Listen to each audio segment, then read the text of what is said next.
பகவத்கீதையில் 6வது சாப்டரில் 37வது ஸ்லோகம். அர்ஜுன உவாச்ச அயதி ஸ்ரத்தயோபேதः யோகச்சலிதமானசः அப்ராப்ய யோக சம்சித்திம் காம் கதிம் கிருஷ்ண கச்சதி. இப்போ இதுக்குள்ளே அர்த்தத்தை பார்க்கலாம்.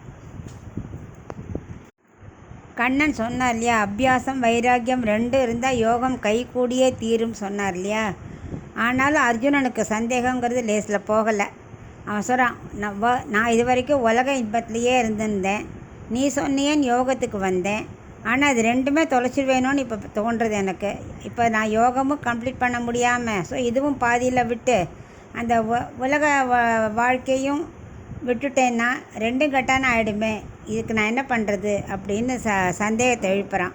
யோகம் தொடங்கினா கூட மனசு மறுபடியும் அந்த உலக இன்பத்திலே தானே நாடி போகிறது, அப்போ ரெண்டும் வீணாக போயிடுமே அப்படின்னு அர்ஜுனோட சந்தேகம். ஏன்னா யோகத்தை நிறைய நழுவுறதுக்கு வாய்ப்புகள் அதிகம். ஏன்னா மனசு ரொம்ப ஸ்திரமாக வச்சுக்கிறது கஷ்டம். அப்படி இருந்தனா என் நிலைமை என்ன ஆகும் அப்படின்னு அவன் கேட்குறான். அவன் நமக்காகத்தான் கேட்குறான். நம்ம எல்லாருக்குமே அதே இதுதானே.